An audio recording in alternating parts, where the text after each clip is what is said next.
Do you know Unit 731? If not, then you may want to click away. This episode is not for the faint of heart.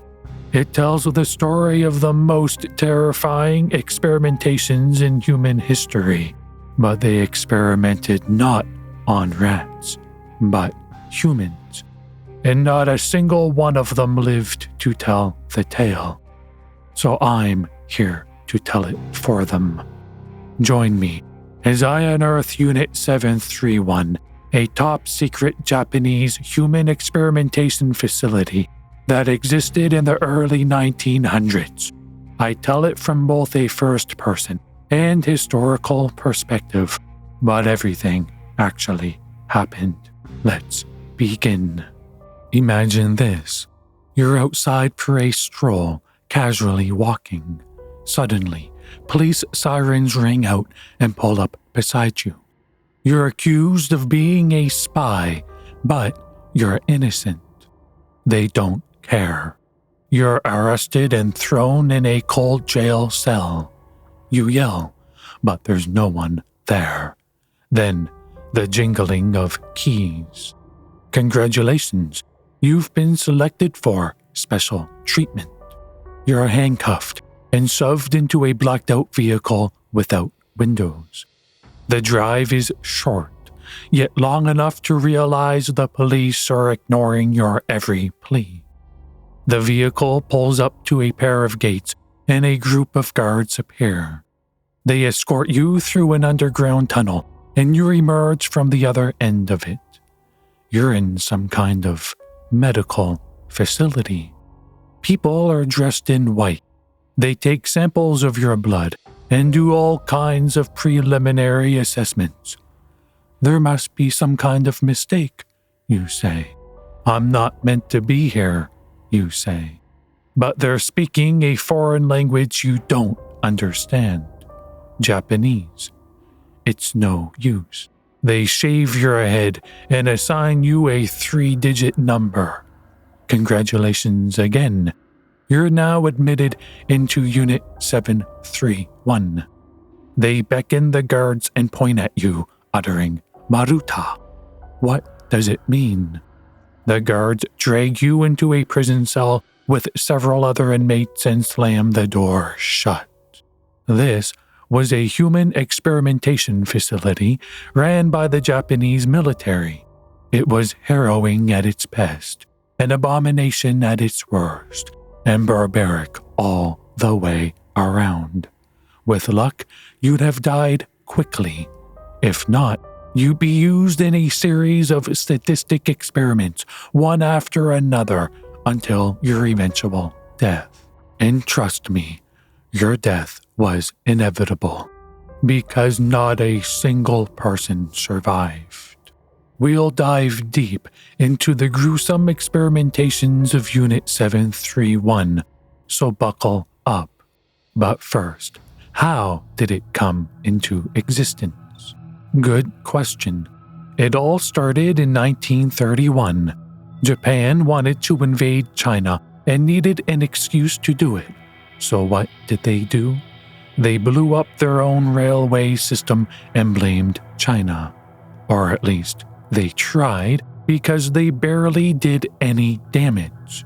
Nonetheless, excuse in hand, Japan invaded China, successfully taking over a place called Manchuria. Now, let's skip to 1935, because this is when Japan constructed Unit 731 within this annexed land. The Japanese built their unit in Pingfang, Harbin, which covered 2.3 square miles. It was near Russian borders, snowed, and had a low of -40 Fahrenheit.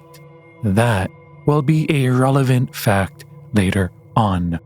From an aerial point of view, the Japanese built a 3-story square building. This was the most interesting one, containing 2 things. First, it contained state-of-the-art experimentation labs along its perimeter. Second, it contained prison cells that housed not only Chinese, but many nationalities including Russians, and Americans. It's where you would have been held prisoner. With our history lesson out of the way, let's continue. We're back in your prison cell, with your feet planted on the wooden ground, your face smudged up against the metal door. You stare out a tiny window. What you see horrifies you. A little girl with her fingers missing walks by, accompanied by a pregnant woman with blisters all over her body. At night, you hear a whimpering voice in the cell next to you as prison guards force themselves on her. Maybe next time, it was going to happen to one of the prisoners in your cell. Maybe next time, it was going to happen to you. The following day, you awaken to screams coming from the other end of the hallway, from a room where bodies are dragged into and corpses are dragged out of. Anxiety builds. What if they come for you next? Hold that thought. We'll get into the horrific experimentations in just a few minutes. Some of the prisoners walking by your cell were these men. Some of them were these women. You heard the staff call them maruta, Japanese for wooden log, many times. It's what they called all of their subjects. Let's say you thought, screw all of this. I'm going to escape before it's too late. Good luck. Even if you escaped the main building, you'd be faced with a 3-meter-high brick wall followed by a dry moat coated with electric wires. Let's face it, you were stuck within these walls with no way out, soon to be subjected to horrific experimentation by an endless sea of shadowy figures. Out of them all, these 4 men were the ones you best avoid. Shiro Ishii was a microbiologist turned madman who was an egotistical lunatic with a thirst for power, liquor, and women. He was the top dog, the one running everything, so you were in his playground. Hisato Yoshimura had a playground of his own, and it was in the blistering cold. He was a prestigious physiologist that would subject you to bone-chilling frostbite experimentations. But Ken Yuasa, a surgeon, on the other hand, was the bone-drilling type because he played with tools. In the background of it all was Yoshio Shinozuka. He was a teenage soldier that assisted the mad scientists, but maybe he would have snuck you in a piece of bread in exchange for cooperation. They may have been your main abusers, the ones orchestrating your suffering, causing you copious amounts of pain before your eventual death. They enjoyed infecting you with diseases, spraying poisonous chemicals all over your body, and performing Frankensteinian surgeries, to name a few. Now things get dark. The experimentations I promised you have arrived. Let's dive into it. Frostbite. Hisato Yoshimura forced 2 naked men into a 40 Fahrenheit area until they died. Researchers filmed as the subjects fell into antagonizing pain, digging their nails into each other's flesh. Horrific, I know. I thought so too. But then I read about how he forced a 3-day-old baby to freeze to death. Words can't explain that one. Sometimes subjects were taken outside in -4 Fahrenheit weather. Scientists had fans blow cold, crisp air onto their freezing bodies until their limbs became ice. Other times, the scientists soaked their fingers in ice-cold water. It was disgusting. Either their hands turned black, and their fingers fell off, or their flesh disappeared, and only their bones remained. And all of this was done for what? Just some numbers on a sheet of paper? Apparently so. Here's a photograph of Hisato's research data. Think of it like his legacy. But things get darker. Biology. Have you ever owned a pet? If so, did they ever have fleas? No big deal. Just buy some Adams Plus flea and tick foaming shampoo and problem solved. And thankfully, since the fleas can't live on humans, you'd have nothing else to worry about. Unless you were in Unit 731, that is. They deliberately infected fleas with the plague and used the insects to do all kinds of disgusting things. In one experiment, scientists locked several prisoners inside a building infested with the plague-bearing fleas infecting the subjects. Now that makes my skin crawl. Disgusting. In another experiment, they dropped the insects from the skies. Dozens of miles away, there was an open field known as Anda Test Site. Subjects were handcuffed, chained together, and transported there in trucks and planes. They were then tied to stakes in the ground. What's coming next is as gross as it is disturbing.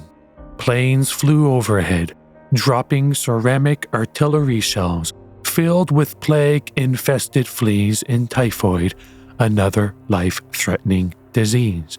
Sometimes, the subjects were forced to walk through the fields as the germs sprinkled down like a spray. Some of them tried running away, but it did no good. Escapees were hunted down by trucks, ran over, and killed. But all of that is small-time play compared to what's coming next. The Japanese military took the Anda test site experimentations to Ningbo and Changde by dropping plague-bearing bombs all over the two cities. Now imagine soldiers handing out candy to little children in Nanjing. Usually, that's a heartwarming picture. Too bad the Japanese infected the snacks with deadly diseases. They also infected the wells, marshes, and houses in the city with typhoid and parachuted infected food and clothing from their airplanes into various cities. All in all, they experimented on at least 11 cities, killing over 400,000 people. Like me, you may be wondering, in what world does dropping a deadly disease over a city constitute experimentation? Isn't that just sadistic warfare? Well, yes, but no. The scientists swooped in afterwards, dressed in protective gear, examining their dying victims. What's going through your mind right now? Are you horrified? Or are you waiting for it to get darker? Do you know what vivisections are? It's when a doctor cuts into you for live experimentation. Imagine being stripped naked and strapped down to an autopsy table. Ken Ueza hovers above you, brandishing a scalpel that glistens as he tilts it. Without anesthesia, he pushes the blade against your skin, cutting you open from chest to stomach. You scream, but a cloth is shoved in your mouth, stifling your animalistic, guttural shrieks of pain. I don't want to get too graphic, but this was the experience of many. It may have been your experience too, because this is what happened at the end of the hallway where bodies were dragged into and corpses were dragged out of. Surgeons removed their brain, lungs, or liver. They amputated their limbs. They played Frankenstein by reattaching their body parts in wrong places, like mismatched pieces from a jigsaw puzzle. In one case, the surgeon removed the stomach and attached the esophagus to the intestines. Horrifying, isn't it? Understandably, subjects were dragged into the room, screaming. But in one exceptional case, a man didn't scream at first. He knew it was over and accepted his fate as they strapped him to the table. But when the doctor picked up the scalpel, he screamed. The doctor sliced him open from the chest to the stomach. He shrieked, his face twisting in agony. Then silence. Anesthesia was sometimes used, but it wasn't always effective.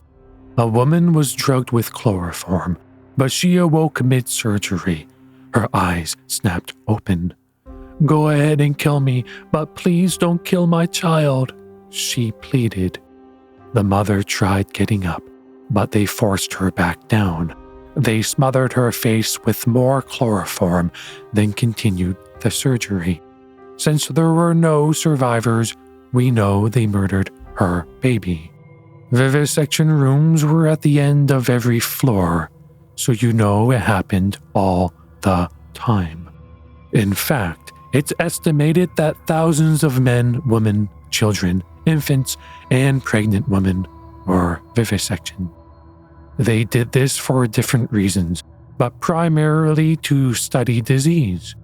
Therefore, they were likely first infected with a disease such as the plague, typhoid, or syphilis. But in a couple of cases, surgeons sliced open a woman's womb just to show soldiers what it looked like. Sex education, they called it. This is a good segue into the next section. Sexual abuse. The CDC estimates that over 50% of women experienced sexual violence within their lifetime. But within Unit 731, no one was safe.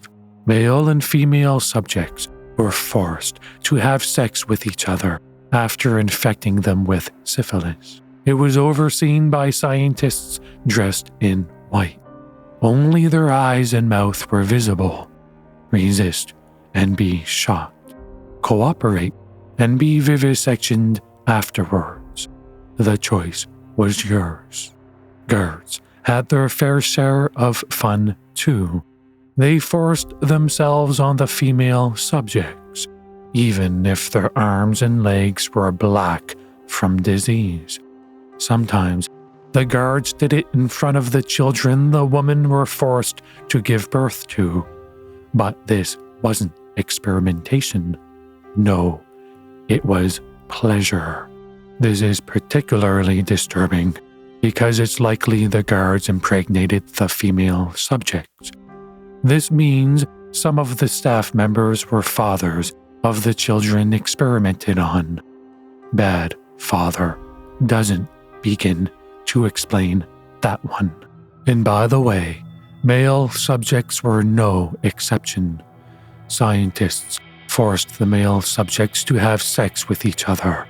They mutilated their genitals. They even inserted glass rods in their anus. Please explain to me how that's scientific. I'd love to know. All things considered, I think vivisections were the most disturbing, but maybe not. In such a dark world, I find it difficult to distinguish the shades of evil in between one event and another, because there's more. They killed their subjects by dehydrating them with hot fans, hanging them upside down, crushing their skull with axes, and burning them alive. The scientists even locked them in a low-pressured chamber until their eyes popped out of their skulls. In one particular case, scientists locked a Russian mother and her daughter inside of a poisonous gas chamber. They turned on the gas, timed their convulsions, awaiting their death.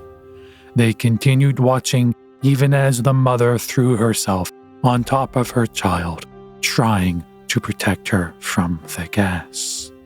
As you well know by now, you would have never survived their experimentations. There was no escaping the fortress designed to keep you in. Try as you might, your might would have fell victim to the evils the demons subjected you to. But let's say not. Let's say you didn't go out so easy. Let's say you survived until Unit 731 shut down in 1945. What then? It wouldn't have mattered. You would have been killed anyway. Let me explain to you how. On August 9th, 1945, the little boy atomic bomb dropped over Hiroshima.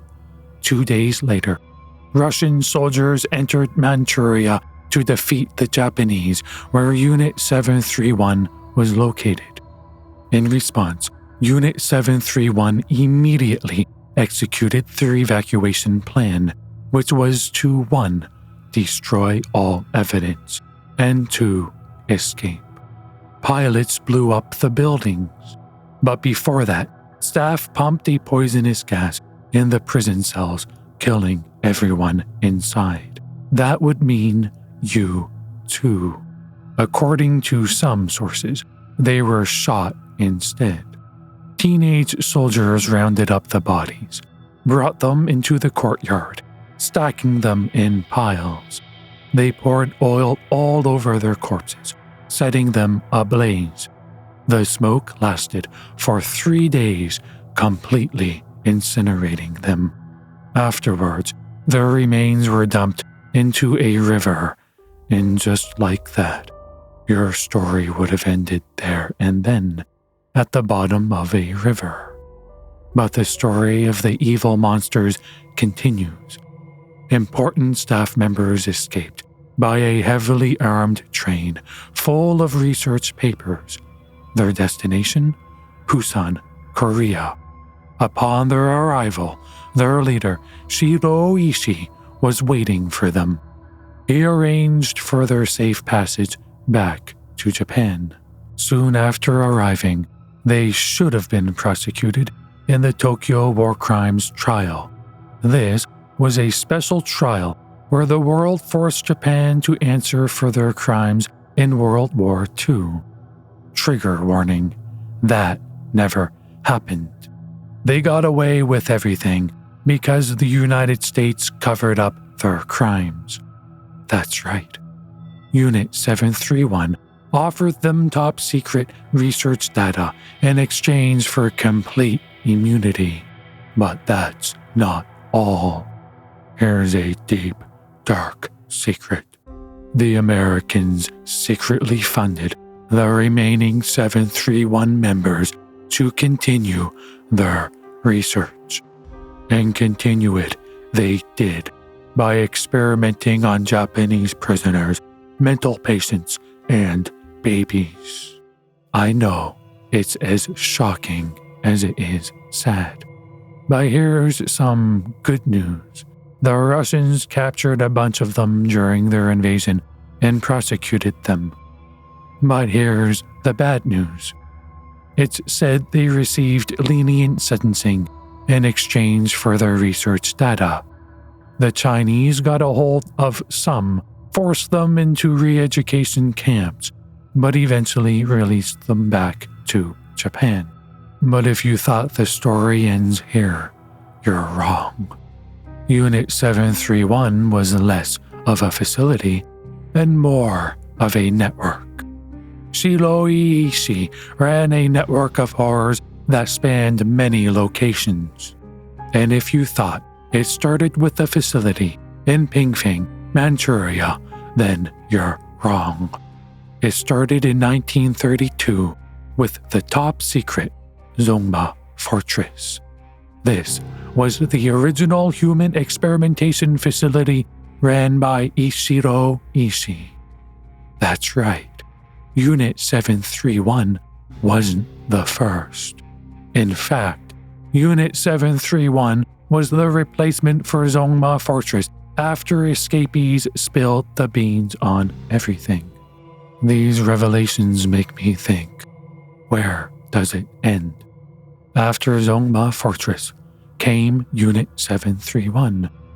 After Unit 731 was the American-backed experimentations. After the American-backed experimentations was, well, your guess is as good as mine. All in all, roughly 10,000 people were murdered within Unit 731. At least 3,000 of them were prisoners of war, including Chinese, Russian, American, Australian, British, Korean, Mongolian, and Indonesian soldiers. The average life expectancy was 2 months, but some of them lived for over a year. While Unit 731 was active, their corpses were turned to ash inside of a crematorium on unit grounds. Want to know a disheartening fact? Japan's Emperor Hirohito knew of Unit 731. He even approved an expansion of the unit. Various royalty members visited the site, including Prince Tsuneyoshi, who watched as the subjects were gassed with poison. But on that note, I must conclude here. Thank you for joining me on yet another episode of The Untold Truth. As always, there's a lot more that could be said, and maybe one day will. Until next time, stay vigilant, stay safe, and stay spicy. Sincerely, the Tea Barista. And remember, you're the frog in the boiling water, and I'm the chef slowly turning up the heat.